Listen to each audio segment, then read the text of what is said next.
आपके विज्ञान के अध्यापक दीपिका सिंह आज आपको विज्ञान के बारे में बताऊंगी। आपको मैं कक्षा 6 के पाठ 9 भोजन और स्वास्थ्य के बारे में हम चर्चा कर रहे थे। इसका पाठ का प्रथम भाग हमने पढ़ा था, जिसमें हमने विभिन्न प्रकार के पोषक तत्वों के बारे में जानकारी प्राप्त करी। उसी पोषक तत्वों के माध्यम से विभिन्न प्रकार के विटामिन और मिनरल्स जो भोजन में कई प्रकार के पाए जाते हैं, वो क्या हैं, उनके बारे में हम जानकारी प्राप्त करेंगे। जैसे कि मैंने आपको बताया था कि जो भोजन के तत्व पाए जाते हैं वो विभिन्न प्रकार के भोजन के तत्व हैं। कौन कौन से? कार्बोहाइड्रेट, प्रोटीन, वसा, विटामिन, जल और खनिज लवण। अगर हम ये देखें, ये हमारे शरीर के लिए बहुत ज़रूरी हैं, जिनके बारे में हमने पिछली बार कक्षा में चर्चा करी थी। कार्बोहाइड्रेट और वसा ऊर्जा देने वाले स्रोत होते हैं, जो हमें शरीर को ऊर्जा प्रदान करते हैं। और विभिन्न कार्बोहाइड्रेट की बात करें तो चीनी, बहुत तरीके के अनाज जिनमें कार्बोहाइड्रेट पाया जाता है। वसा, तेल वाले जितने भी खाद्य पदार्थ होते हैं, विभिन्न प्रकार का, जो कहते हैं कि वसा का जो प्रमुख स्रोत है वो तेल स्रोत है, चाहे वो पादप से हो या जंतु स्रोतों से हो। और अनाजों में भी, कुछ अनाजों में भी वसा की मात्रा पाई जाती है। प्रोटीन्स सभी प्रकार की हरी सब्जियों, फलों में पाया जाता है। प्रोटीन बहुत ज़रूरी होता है क्योंकि ये शरीर की शारीरिक वृद्धि के लिए अति आवश्यक है। जब हमने विटामिन्स पर चर्चा करी थी तो मैंने आपको बताया था कि विटामिन्स हमारे शरीर के लिए बहुत उपयोगी हैं, और ये कई प्रकार के विटामिन होते हैं, ए, बी, सी, डी, ई और के, जो शरीर की वृद्धि के लिए बहुत ज़रूरी होते हैं। जल के बारे में बताया था। जल तो बहुमूल्य निधि है, क्योंकि बिना जल के हम रह ही नहीं सकते हैं। हमारे मस्तिष्क का भी विकास जल के द्वारा होता है। और शरीर की प्रतिशत मात्रा के रूप में अगर हम गणना करें तो जो हमारे शरीर का विकास है उसमें 55% जल का उपयोग, जल 55% मात्रा में होता है। खनिज लवण बहुत सारे होते हैं, जैसे मैंने आपको बताया भी, फ्लोरीन, कैल्शियम, आयरन, कई तरह के खनिज लवण पाए जाते हैं जो हमारे शरीर के लिए बहुत ज़रूरी हैं, जिनके बारे में हम आज आगे चर्चा करेंगे। और उम्मीद करती हूँ कि आपने विभिन्न प्रकार के भोजन को वर्गीकृत कर लिया होगा और आगे कर लेते होंगे। अब हम कुछ चित्र आपको दिखाते हैं और आप बताइएगा कि इनमें किस प्रकार के भोजन तत्व पाए जाते हैं। देखिए, पहला चित्र क्या है? दूध का है। तो मैंने आपको बताया था कि एक भोजन तत्व में कई सारे भोजन तत्व पाए जाते हैं। जैसे दूध में सभी प्रकार के भोजन तत्वों का हमें मिलता है। इसमें प्रोटीन भी होता है, कार्बोहाइड्रेट भी होता है, विटामिन्स भी हैं, खनिज लवण भी हैं। तो हम कह सकते हैं कि दूध को एक संपूर्ण भोजन के रूप में लिया जाता है, क्योंकि इसमें सभी प्रकार के पोषक तत्व मिलते हैं। क्योंकि आपने देखा होगा, आपके घर में छोटे बच्चे होंगे ना, वो दूध का ही सेवन करते हैं और उनमें विकास होता है, क्योंकि उनको सभी प्रकार के पोषक तत्व किससे मिलते हैं? दूध से मिलते हैं। आइए, तो और मैंने आपको बताया था कि ये जो स्रोत होते हैं ये पादप स्रोत भी होते हैं और जंतु स्रोत भी होते हैं। तो दूध किसका स्रोत है? जंतु का स्रोत कहलाता है। दूसरा चित्र है मछली का। इसमें मछली में क्या पाया जाता है? इसमें वसा भी होती है और प्रोटीन भी होता है, दोनों चीजें पाई जाती हैं। और आपको ये चित्र दिख रहा है, आप तो ये पहचान गए ना, जो डेली खाते हैं आप लंच में, ये दाल का चित्र है। दाल में कौन सा स्रोत मिलता है? दाल में प्रोटीन का स्रोत मिलता है, जो शारीरिक वृद्धि के लिए बहुत आवश्यक है। फिर फलों का चित्र। अब फलों में तो बहुत सभी तरह के फल आ जाते हैं, संतरा, नींबू, पपीता, कीवी। और कौन से फल खाते हैं आप? बताइए बताइए। सेब, केला, इनमें सब क्या पाया जाता है? इनमें सभी तरह के पोषक तत्व मिलते हैं कुछ ना कुछ मात्रा में। कार्बोहाइड्रेट भी होते हैं, वसा भी होते हैं।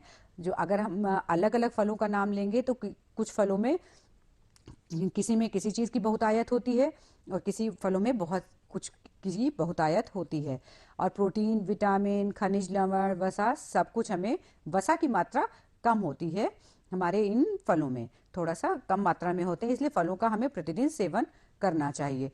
उसके बाद एक और चित्र है आपके आगे, आलू का चित्र है। इस आलू में क्या पाया जाता है? कार्बोहाइड्रेट पाया जाता है और आपको बहुत पसंद है ना, शायद आपको सभी सब्जियां पसंद नहीं आती हैं और आप माँ को बोलते हैं कि मुझे आलू ही खाना है। तो आज मैं आपको बता रही हूँ कि सभी प्रकार की सब्जियां, फल कितने महत्वपूर्ण होते हैं और इनका सेवन हमें प्रतिदिन करना चाहिए। तो इन चित्रों के माध्यम से अब आपको भोजन तत्वों के बारे में वर्गीकरण अच्छे से समझ में आ गया है। आगे आइए चर्चा करते हैं विटामिन की। जो ये विटामिन होते हैं ऐसे कार्बनिक अणु हैं जो हमारे शरीर के मेटाबॉलिज्म के लिए बहुत आवश्यक है, मैंने आपको बताया था।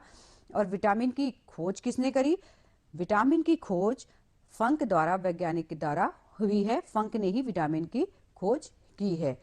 विटामिन हमारे शरीर में स्वयं नहीं बनते, इन्हें हमें भोजन, वैसे तो सभी पोषक तत्व हमारे शरीर में नहीं बनते, बाहर से लेने होते हैं, लेकिन विटामिन बहुत आवश्यक होता है और इसकी पूर्ति हमें भोजन के द्वारा करनी चाहिए। और प्रतिदिन कुछ मात्रा में हमें वो भोजन लेना चाहिए जिसमें विटामिन बहुतायत में मिलता हो।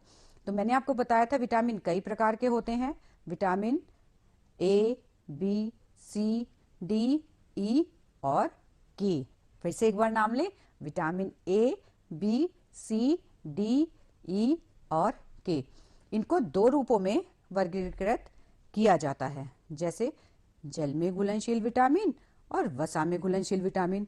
अब आप सोच रहे होंगे कि ये कैसे आपने इसको वर्गीकृत कर दिया? क्योंकि ये विटामिन जल में, हमारे शरीर में जल के रूप में रहते हैं और इन्हें हमें प्रतिदिन लेना पड़ता है। क्योंकि ये क्योंकि जल में घुलनशील है, तो क्योंकि हमें प्रतिदिन जल लेना होता है और जल मूत्र द्वारा बाहर निकलता है, पसीने द्वारा बाहर निकलता है, तो ये विटामिन हमारे जल और पसीने द्वारा भी शरीर से बाहर निकल जाते हैं, इसलिए इनका प्रतिदिन लेना बहुत आवश्यक होता है। उसी तरीके से विटामिन ए, डी, ई और के वसा में घुलनशील विटामिन होते हैं। जब हम इनको भोजन के तत्वों के साथ लेते हैं तो ये वसा में घुलनशील होते हैं और ये कई दिनों तक हमारे शरीर में उपस्थित रहते हैं। ये हम कह सकते हैं बहुत दिनों तक भी रह सकते हैं शरीर में, बहुत महीनों तक भी संचित रहते हैं। तो अब हमने देखिए ये लिखा हुआ है कि वसा में, जल में घुलनशील विटामिन क्या होते हैं? जल में घुलनशील विटामिन स्टोर नहीं किए जा सकते या हमारे शरीर में ज्यादा देर तक नहीं रहते हैं। और वसा में घुलनशील विटामिन क्या होते हैं? जो हमारे शरीर में आसानी से स्टोर किए जा सकते हैं, ये वसा ऊतक में संचित रहते हैं। वसा में घुलनशील विटामिन हमारे शरीर के अंदर बहुत दिनों तक या महीनों तक भी रह सकते हैं। तो इसलिए हमें विटामिन ए और सी प्रतिदिन कुछ मात्रा में जरूर लेना है। हो सकता है हम ए, डी, ई और के को हम प्रतिदिन नहीं लेते हैं, तो हमें इसकी पूर्ति शरीर द्वारा हो सकती है क्योंकि ये वसा में संचित रहता है, लेकिन बी और सी को हमें कुछ मात्रा में प्रतिदिन जरूर लेना है। आइए अब चर्चा करते हैं कि ये जो विटामिन हैं ए, बी, सी, डी, ई और के, ये किस किस भोजन स्रोत में पाए जाते हैं और हमें कौन सा भोजन खाना है जिससे इसकी पूर्ति हो। तो देखिए ये हमारे पास विटामिन के सारे नाम लिखे हुए हैं और उनके स्रोत के बारे में लिखा गया है। विटामिन ए सबसे अधिक किसमें पाया जाता है? अंडे, मक्खन, घी, मछली का तेल, हरी सब्जियां, गाजर इत्यादि। विटामिन ए ज्यादातर आपको जो हल्का सा ऑरेंज कलर, रेड कलर की सब्जियां हैं, जैसे पपीता आपने देखा है, पपीता, गाजर, इन सब चीजों में बहुत अधिक मात्रा में विटामिन ए पाया जाता है। या हम ये कह लें कि जो हल्का सा ऑरेंज कलर की सब्जी है या फल है, उसमें विटामिन ए बहुत अधिक मात्रा में पाया जाता है। इसलिए हमें गाजर, पपीता का सेवन करना चाहिए, जो कि विटामिन ए का बहुत ही अच्छा स्रोत होता है। अब आपको समझ में आ गया कि विटामिन ए हमें किससे मिलेगा। और जो लोग अंडे खाते हैं ना, तो आपको विटामिन ए उससे भी प्राप्त हो जाता है। घी में भी कुछ मात्रा में विटामिन ए पाया जाता है। तो अब आपने जान लिया कि विटामिन ए के स्रोत क्या हैं। अब आगे चर्चा करते हैं विटामिन बी के बारे में। जो विटामिन बी है, आप बहुत तरीके के अनाज खाते हैं। अनाज कार्बोहाइड्रेट का एक प्रमुख स्रोत है, जो मैंने आपको पिछली कक्षा में बताया था। अनाज में जो छिलका पाया जाता है, उस छिलके में विटामिन बी पाया जाता है। अंडा, मछली, दूध, पनीर, इन सब चीजों में विटामिन बी पाया जाता है। तो अनाज के छिलकों में रेशे भी पाए जाते हैं, मैंने आपको बताया था, लेकिन विटामिन बी भी पाया जाता है। तो अगर आप इन सब चीजों को खाते हैं तो विटामिन बी की पूर्ति जरूर होगी। विटामिन सी खट्टी चीजों में पाया जाता है। आपने नींबू खाया है? नींबू का स्वाद कैसा होता है? खट्टा होता है ना। और कुछ ऐसी चीजों का नाम बताइए जो थोड़ी सी खट्टी होती हैं स्वाद में, जिसको खा के हमारा मुंह बहुत अजीब सा बन जाता है। जैसे आंवला, शायद आप सभी बच्चों को पसंद नहीं होगा क्योंकि आंवला थोड़ा सा स्वाद में कसैला सा होता है, बहुत अच्छा स्वाद में होता है, इसका भी प्रतिदिन हमें सेवन करना चाहिए। संतरा, मौसमी, आपने ये सब चीजें खाई है ना, फलों में संतरा खाया है ना, संतरा तो बहुत अच्छा लगता है बच्चों को, आपने उसको फटाफट छीला और उसको खा लिया। तो ये जो खट्टी चीजें होती हैं जैसे नींबू, आंवला, मौसमी, संतरा, इन सभी चीजों में विटामिन सी पाया जाता है। और मैंने आपको बताया कि विटामिन बी और सी जल में घुलनशील विटामिन है, तो आपको प्रतिदिन लेना चाहिए। इसलिए नींबू या संतरा का कुछ मात्रा में सेवन हमें प्रतिदिन जरूर करना चाहिए। कोई भी भोजन का पोषक तत्व तो आप ले सकते हैं, इमली में भी विटामिन सी कुछ मात्रा में पाया जाता है। तो जरूर बी और सी का सेवन इन भोज्य पदार्थों को लिया करें, जिससे शरीर में इसकी पूर्ति हो सके। विटामिन डी, वैसे तो विटामिन डी का सबसे प्रमुख स्रोत क्या कहा जाता है? सूर्य की रोशनी, जो हमारे शरीर में विटामिन डी का निर्माण करती है, लेकिन कुछ मात्रा में हमें भोजन तत्वों से भी मिलता है। वो कौन से हैं? मक्खन, दूध, मछली, और किसका कह लें, मछली का जो तेल होता है उसमें विटामिन जो डी होता है वो पाया जाता है। और सूर्य इसका प्रमुख स्रोत है, इसलिए हमें सूर्य की जो पहली किरण होती है ना, जो मॉर्निंग वाली सनलाइट होती है, तो उसका प्रकाश थोड़ी देर जरूर लेना चाहिए, धूप में बैठना चाहिए, क्योंकि जो विटामिन डी है हमें वो सूर्य के प्रकाश से मिलती है, इसलिए सूर्य के प्रकाश में थोड़ी देर अवश्य बैठना चाहिए। विटामिन ई, विटामिन ई के बारे में चर्चा करें तो विटामिन ई अंडे, गेहूं, हरी पत्ती की सब्जियों में पाया जाता है। हरी पत्ते की सब्जियों में भी विटामिन ई पाया जाता है। अब विटामिन के बारे में जान लें। विटामिन के जो है हमें सोयाबीन, हरी पत्ती वाली सब्जियां और अंडे में मिलता है। तो जैसे मैंने आपको बताया कि हरी सब्जियां हमें ज़रूर खानी चाहिए, क्योंकि इनमें विभिन्न प्रकार के पोषक तत्व तो पाए जाते हैं। जैसे आपको इसमें प्रोटीन भी मिलेगा, वसा भी मिलेंगे, कुछ मात्रा में विटामिन भी होंगे, खनिज लवण भी होंगे। तो हरी सब्जियों के सेवन के लिए इसीलिए बोला आपको जाता है कि आप प्रतिदिन उसका सेवन ज़रूर करें, चाहे कुछ मात्रा में करें, लेकिन प्रतिदिन इसका सेवन अवश्य करना चाहिए। और जैसे मैंने आपको बताया बी और सी के बारे में कि ये जल में घुलनशील विटामिन है, तो आप इन्हें प्रतिदिन लें। उसके अलावा ए, डी, ई, के को भी थोड़ी मात्रा में प्रतिदिन लें। अगर नहीं ले सकते हैं, अगर आप इसको एक दिन छोड़ भी देते हैं क्योंकि वसा में घुलनशील होता है, तो इसके प्रतिदिन लेने की आवश्यकता नहीं होती है, लेकिन विटामिन सी आपको प्रतिदिन लेना है। अब मैंने आपको विभिन्न प्रकार के विटामिन के बारे में बताया, vitamin A, vitamin B, vitamin C, D, E और के बारे में, उसके भोजन स्रोत के बारे में बताया।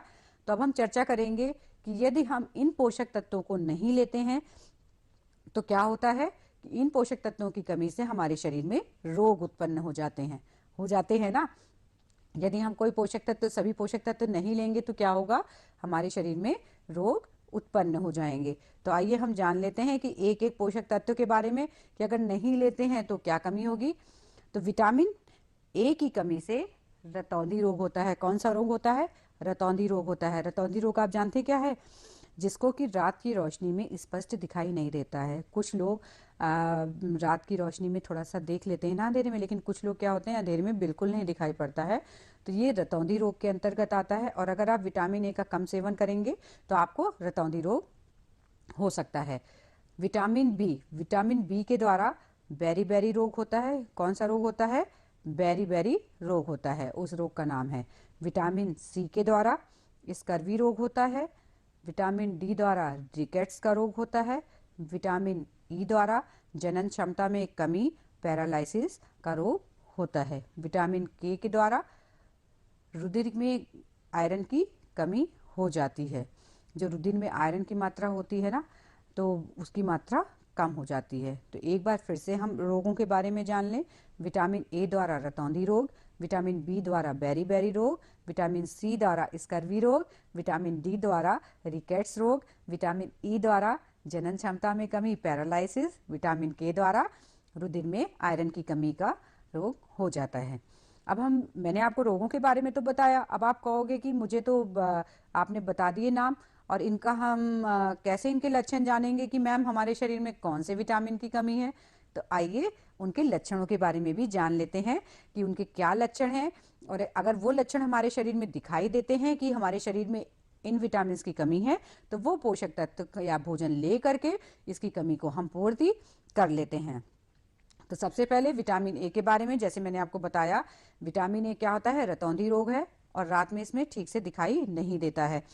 तो जब आप रात में क्या होता है कि कोई तेज रोशनी हमारे आंखों की तरफ पड़ती है तो सबकी आंखें वैसे झुंझला जाती हैं, लेकिन उसके बाद काफी देर तक हमें एकदम सुन्न सी हो जाती हैं आंखें सुन्न हो जाती हैं और हमें दिखाई नहीं देता है।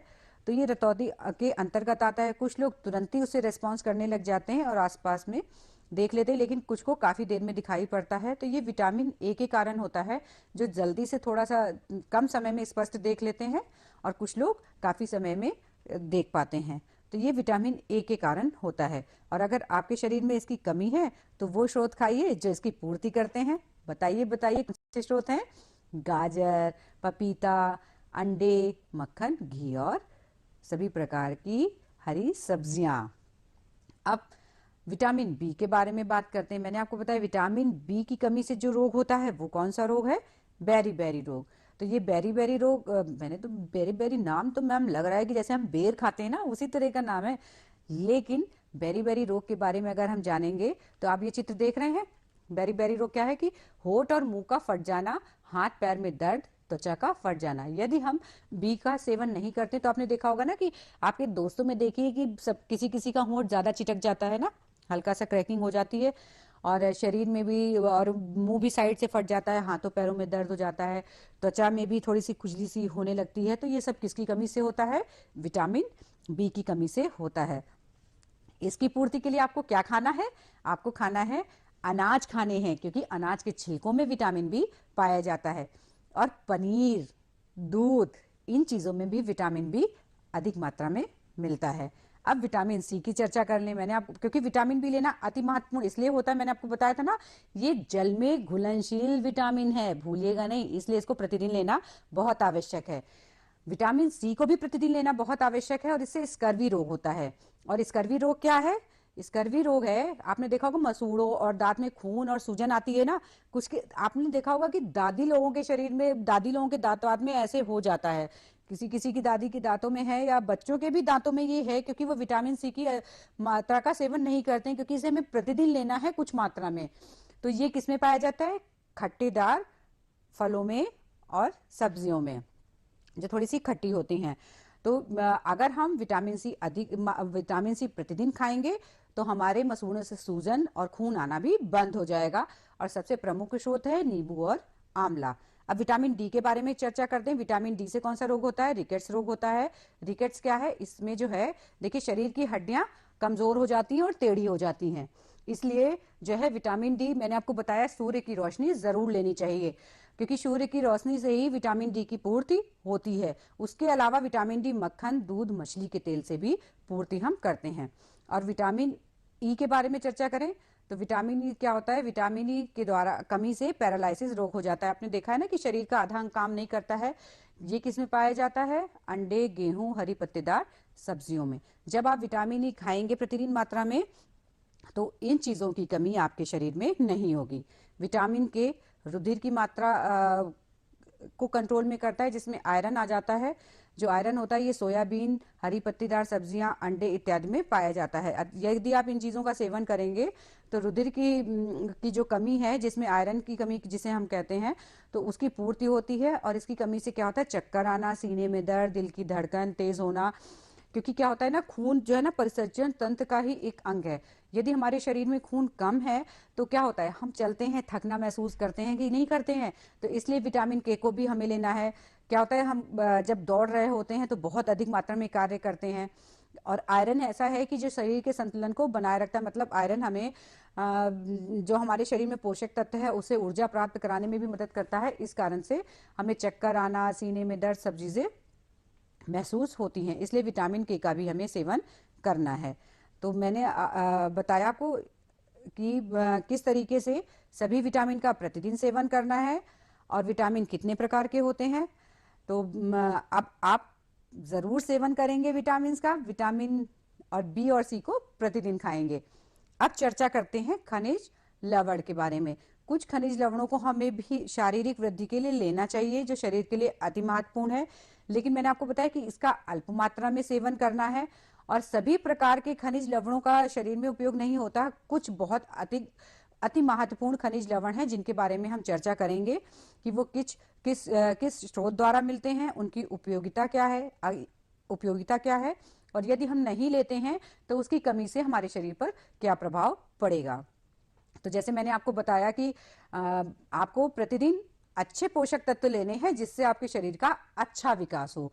तो उसी के ही आगे चरण में हम खनिज लवणों के बारे में जानकारी लेते हैं। मैंने आपको बताया था कुछ खनिज लवणों के नाम, याद है आपको? बताइए। Fluorine, potassium, iron, calcium, phosphorus, iodine, ये सारे क्या हैं? खनिज लवण हैं। और इन खनिज लवणों को हमें प्रतिदिन अपने शारीरिक विकास के लिए लेना चाहिए। अब हम ये जान लेते हैं कि ये खनिज लवण हमें किन स्रोतों से प्राप्त होते हैं। कुछ स्रोत अधिक मात्रा में इन खनिज लवणों की अधिक मात्रा उन स्रोत में होती है, तो इसलिए हमें वो स्रोत खाने चाहिए। जैसे फ्लोरीन किस में पाया जाता है? पीने वाला जल, चाय, समुद्री भोजन। समुद्री भोजन में फ्लोरीन की अच्छी मात्रा होती है, तो समुद्री भोजन हमें अपने खाने में इस्तेमाल करना चाहिए, तो फ्लोरीन की कमी पूरी हो जाती है। उसी तरीके से पोटेशियम किस में पाया जाता है? आप इसमें देख रहे होंगे, थोड़ा सा मैं एक बार बता देती हूँ। ये एफ जो है इसका सांकेतिक चित्र है। फ्लोरीन को शॉर्ट में एफ से रिप्रेजेंट करते हैं, पोटेशियम को के से रिप्रेजेंट करते हैं। तो ये किससे पूर्ति होती है इनकी? मांस, दूध, अनाज, फल और सब्जियों द्वारा पोटेशियम हमें मिलता है। तो शरीर में पोटेशियम भी बहुत महत्वपूर्ण है। फिर आयरन के बारे में चर्चा कर लेते हैं। आयरन जिसे एफई द्वारा प्रेजेंट करते हैं, जिसमें मांस, अंडा, फलियां, अनाज, हरी सब्जियां आ जाती हैं। कैल्शियम के बारे में जिसे सीए द्वारा रिप्रेजेंट करते हैं, और ये कैल्शियम है जिसमें दूध, पनीर, हरी सब्जियां, फलियां और अनाज सम्मिलित होते हैं। पी, फास्फोरस किसमें पाया जाता है? दूध, मांस, अंडा में पाया जाता है। सबसे अंत में आयोडीन, समुद्री भोजन, आयोडीन युक्त नमक। आपने टीवी में बहुत सारे ऐड देखे होंगे और टीवी सभी बच्चे देखते हैं, तो आपने देखा होगा कि हमें आयोडीन युक्त नमक लेना चाहिए, क्योंकि आयोडीन नमक हमारे शरीर के विकास के लिए बहुत महत्वपूर्ण है।